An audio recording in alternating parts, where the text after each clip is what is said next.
Welcome to the second episode of Footsies Like a Pro. Now, since in the first episode we actually talked about offense, I want to dedicate this episode to defense. Now, just like how offense, defense have a lot of umbrella terms. You have multiple options, you have multiple ideas to actually approach the situation and or the sequence. So without wasting any more time, let's get straight up into it. I'm gonna go with the first defensive option and or umbrella term that I would like to speak about in terms of defense. It's blocking. Now, a lot of people don't know because they play different fighting games, and I don't even know where people even get this idea from, but there's two types of blocking. Now, there's blocking high, which stops overheads and medium attack, and this blocking low will actually stop medium and low attack. The high cannot stop low attacks and the low cannot stop high attack, so you would have to correspond with a certain blocking mechanic that fits the sequence. If somebody's hitting me low, I'm not going to block high, you block low, and vice versa. Also, we put in a direction that you will have to hold your pass at to actually get a high block and a low block, so that way you can basically know the difference. Now, for the next thing I would like to talk about before we get to the Street Fighter 6 specific is DPs. DPs is a universal term across all fighting games. It's basically an invincible move, so where you either have to block or just move away from it completely, because it's like 5 frames or a few frames of invul, so automatically that move is smoking every single normal move. In this game, you have to spend 2 bars to actually get the ODDP to get invincible frames. The light, medium, and heavy versions of your DP and or anti-airs, that's what a lot of people call it, because that is what it's used for, don't have no invincible frames. You will have to use the OD version. And if you're like Luke, you have a 3-hit DP which actually able to use 3 bars, and it does a lot of damage. Now, with the Street Fighter 6 specific things, I would like to talk about these 3 options. First things first, we have to talk about parrying. Now, parrying, especially if y'all see the Gamers 8 finals, Kakaroo basically showed the peak level of parrying inside a game. Basically showing that, telling y'all, if y'all know y'all parries or even the projectiles, it puts your opponent in a tough spot. He was perfect parrying everything. I would even show the gameplay on the screen. He would think the perfect parries is crazy. That's peak level. A lot of people also spam perfect parries and they automatically just get perfect parries. Like, that move is so broken, but it also bails out bad players. But if you do get good with it, you will see the skill gap in it. It is crazy. Also, you could burn a lot of drop meter. In this game, drop meter just means a lot. You don't want to be in burnout because some people actually have infinites or put you in a bad situation to where you have to guess a lot. And perfect parrying into like a heavy punch or to something into like a DI, it burns like 2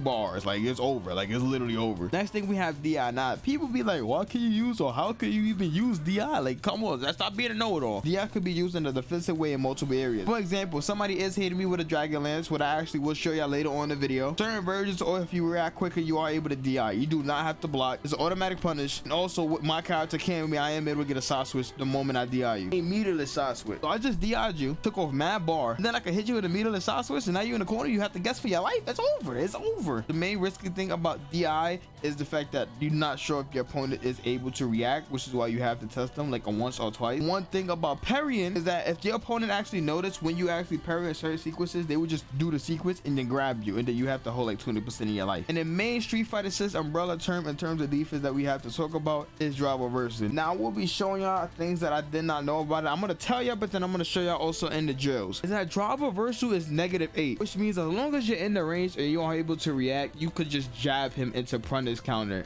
if you do know that they are using drop reversal. So if you call out drop reversal, it's an automatic punish and they have to hold this damage. Now the main characters that actually is using drop reversal is not into characters that don't have a DP, Dawson and Kimberly, and or certain sequences. For example, like with Rashid level 2, you are able to actually just parry and then drop reversal him out of any option that he actually take into. Like, this is things that y'all can't lab to where y'all have solutions to where it may seem broken, but I'm telling you, it just helps, especially in the long run. Y'all already know I cannot leave y'all here with some examples, so let's get straight up into the drills. And the first thing I want to show you is the drop reversal, right? So I'm gonna have the bot do like, let's have him do a heavy punch, right? Have him right there doing a heavy punch, repeat, replay all, and then when he do the heavy punch, I'm gonna have him a block in, so that way he just do it once and then, you know, work. Now, in order to actually get the input of drop reversal in, yo, is he gonna block? Now, in order to actually get this drop reversal, what you basically have to do is block and then do forward DI input. So if you get hit by a certain thing, you can just DI input like that. Now, that's a punish counter. You can't do it like that if it is a multi-hit, but I'm trying to show y'all like the frames. I have to hit a little bit later, a little bit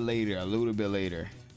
Boom, right? Look, -8. It's -8, which means that a jab, a standing medium punch, a crouching medium punch could automatically just smoke if I call that out and block. Now, when it comes to defense, you already know. I already gave y'all the explanation. I already gave y'all umbrella terms. So I will be showing y'all a few things. Now, I'm not sure if I already have stuff recorded. Maybe I do. Oh, I do have stuff recorded.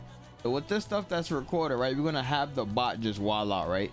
Now, one of the options that we basically have, actually no, let's just redo it. So for the slot 1, what you basically want to do is move forward and back. Now the reason why you're moving forward and back is so that way you cannot predict what move is being thrown out. You would basically have to react. You do want to learn to actually react to some of these things, because if you do react to it, then you know you basically just good. So have move back and forth. Now for the first move that I would actually like to show y'all is the Dragon Lash. Now with the Dragon Lash, the reason why I did that is because 1, you are able to DI it easily, and 2, you can also perfect parry it. Now for the next thing, we'll be moving back and forth, and you will be doing Rekka. Now the reason why I'm doing Rekka is because you are able to perfect parry it, and if you do it slow enough, you are able to DI it. Also, you're able to drive reversal it. People also do is DP it. So for the next thing, we'll be moving back and forth, jab. And we're gonna stop.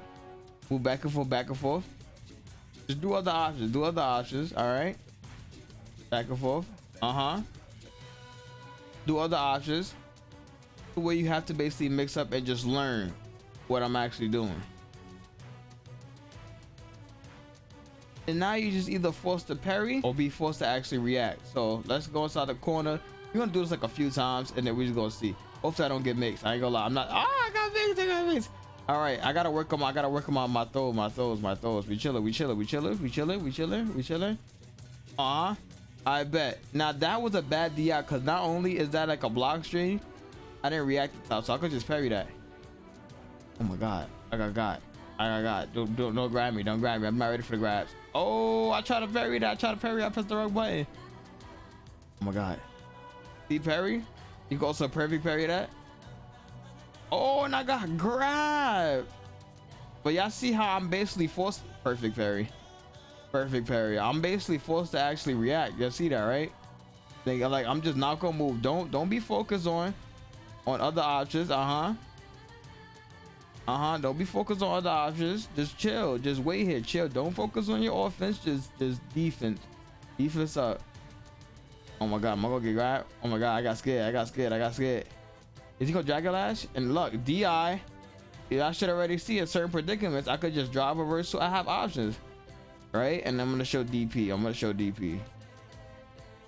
And DP. So you'll of course see that this bind moving back and forth, it just randomizes your options to where you actually have to hold defense, and it's a fire bot. If y'all do want me to show other options that I'm starting to use to actually train my defense, let me know down below in the comments. Other than that, make sure you all leave a like, subscribe if you are new, hit the notification bell to never miss a video and or upload. I'll catch you on the next one.